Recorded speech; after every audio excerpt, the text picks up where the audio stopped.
Aquarius.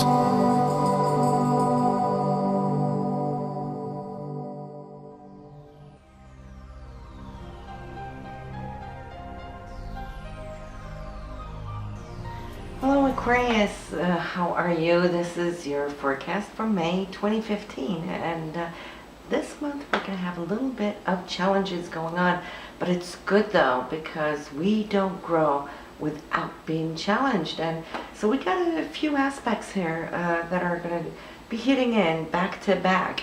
So it's going to be a dynamic month, and for some of you this is going to be really, really good because you're going to be breaking through to new dimensions.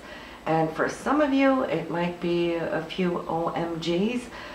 So it's good to be aware how we can take these transits, or these aspects, and make the most out of them.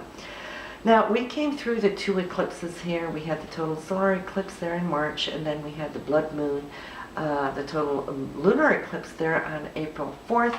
That came for you in your 9th house for long distance travel. It could have been also some new studies that you were wanting to take up, or for some of you also some legal matters. But now here we have the full moon in May 3rd, which is going to be affecting you in your career house. So this is good, something being illuminated here on May 3rd that will shine some light on where you're at, what it is you want in this area, and what you might now be able to start receiving. All right, so that is a good thing. And then we have the new moon this month on May 17th. So the new moon is always where we place our intentions, and for you here at Aquarius, it's going to be in the area of home and family, or the foundation of where you live, how you live. And the 4th house is also who we are on the inside. Now, this new moon is when we want to place our intentions of how we want to improve this area in our life. So take some time off on the 17th for that. And even more so, it is time to write yourself that abundance check. So for those of you who've seen the video, you know how to fill it out. If you still haven't seen it, you will find that video on my channel page. And it is how we can use it as a tool to attract a little bit more abundance and prosperity in our life by the law of the universe. So let's just start and say the main focus here this month for you Aquarius is going to be within home and family. This is where you have the sun, you have the new moon, you also have Mars here at least until the 13th, so the first 2 weeks of May. You'll see that it's going to be drawing more attention from you. Maybe family members are going to need you more, or maybe it's you focusing in on this area, wanting to lay down some new grounds or foundation, or some of you might even be planning on moving and so forth. We also have the 5th house of love and romance, creativity, self-expression. Here in this area we have Mercury and Venus this month, and Mercury is turning retrograde. So not before the 18th or 19th of May, then it will start backtracking, but only to 0 degrees, meaning it's not going to dip back into the 4th house. You will have it here in your 5th house for the duration of the retrograde to June 11th or 12th, depending on where you live. And then it will continue within this area. So you're going to have it for a long time here to consider, think, rethink, tweak your self-expression. Or for those of you who have your own business, this is also covering this area. 10th house is career, 5th house is more the businesses that you own. This is a great time for you to have talks, negotiations, not necessarily to start anything, at least not under the retrograde, but to refine it, okay? To get all the juicy details out of what it is you're wanting to accomplish as a goal. And I'd say at least up till that of May 8th, you have a great time because Venus is here. And Venus is a creative energy. It's also money energy. So whatever you can do before the 8th, that's good. Then Venus is going to move into the 6th house, more so for you to look at and consider your day-to-day routines, how you want to structure it, lay it out so you can become more efficient as you move ahead. But also children come in under the category of the 5th until the 8th, all right? Mars is your action. It's your goals. It's your determination. It's also the men in your life, for that matter. This is connected to your roots, your foundation right now. So I see you being quite pinpointed and efficient as getting things done, all right? So if you're needing to rearrange your garage, you want to do it before the summer and the heat comes in, you could get a lot done with that. Or upgrading your home, Mars is good for those things. Mars is also the men in your life, and at this point that would be your partner. It could be, male siblings, it could be a father energy, whatever the deal. You'll see how they might be extra supportive here until the 13th. Then we have all these back-to-back issues. Let's start off top of the month so you know what you're up against. Now on the 3rd, not only do we have the full moon in the career area, Aquarius, but we have Mercury, your communication and negotiation skills. It's opposing Saturn. Saturn is your inner sense of authority. It's also the karmic figures of what's going on in our life, but it's also figures of authority externally to you. That could be a manager, a supervisor, your boss, your husband, whatever. So there's a conversation here where you may not be totally in agreement, but that's okay. We need to agree to disagree so that we can see both sides of the scale. And that's what the 3rd is all about. And remember, it's going to be a little bit more emotionally too, because of the moon's influence.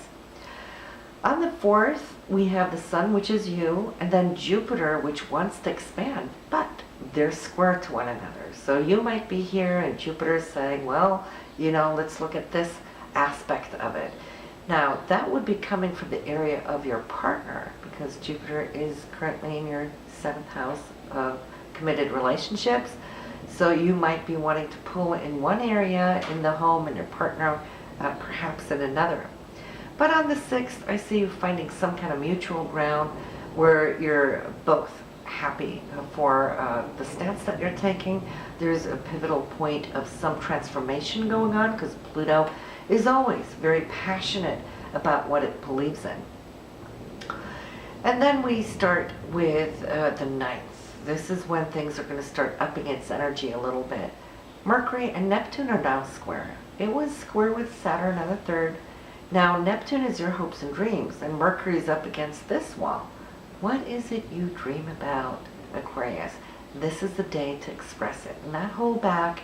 You don't have to go into war about it, but you want to express it. Why? Because it has to do with the longevity of your long-term plans, which Neptune wants you to create.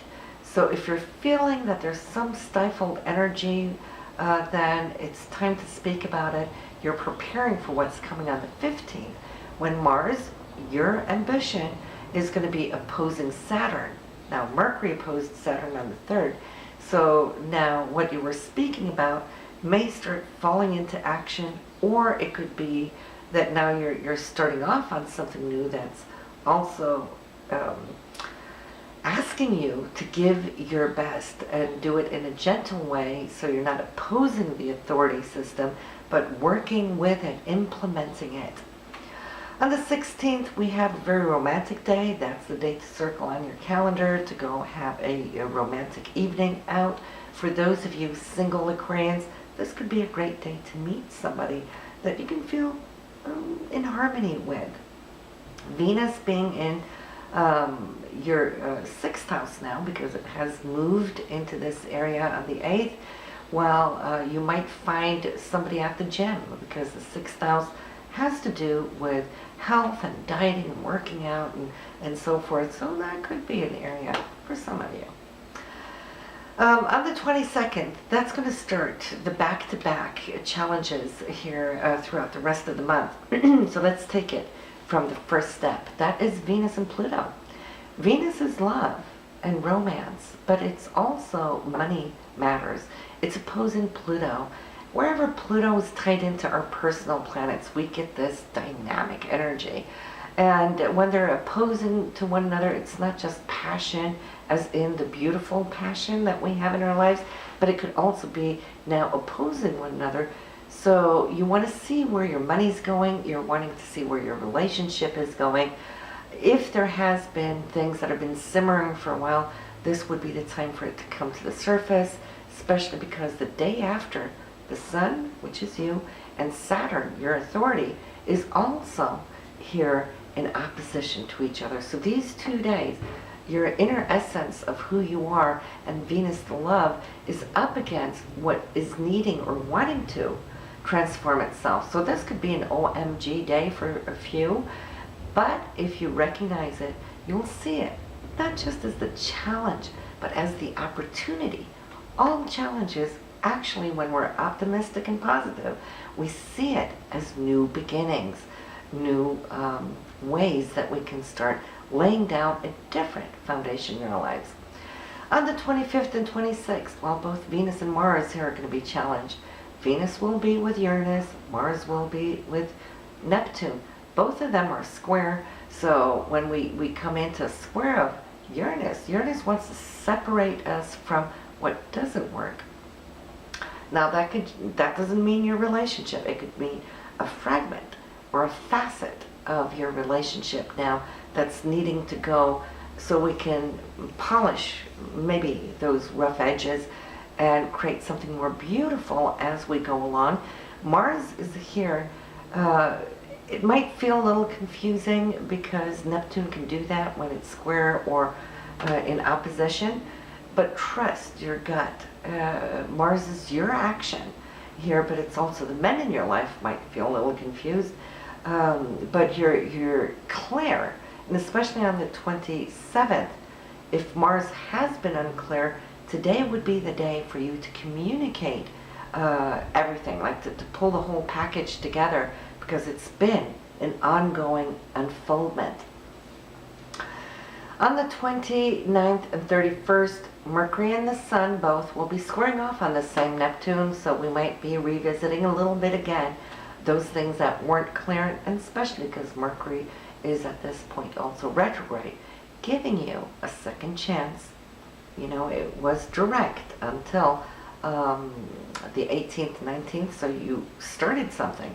But here comes the time for you to wrap it up, retweak, refine, renegotiate. Mercury negotiates. So I feel you will be in a strong position because Venus has moved into the 6th house of those things that are important to you in your day-to-day life, to be happy and harmonious. So allow yourself, with this Venus in Cancer, the sign of Cancer, to nurture what's important to you in your daily life. Because as you do, you will automatically also be nurturing those around you who need that love that you have. So you can see here we're cracking the shell of what needs now to free ourselves. We're coming out of those long-term squares, with Uranus and Pluto too. So what we're seeing basically is the beginning of how things now can start growing and flourishing, which really makes me excited here, Aquarius, when I'm looking into your chart here of June, which will now already have had the foundation of what this month is all about. So, if you have any thoughts or doubts, go back, listen to the April forecast, then re-listen to May. You'll be really at one with yourself, seeing where you're at, so that you can be ready for what's coming up there in June. And I'm really excited to see you then. So till next time, take care and good luck.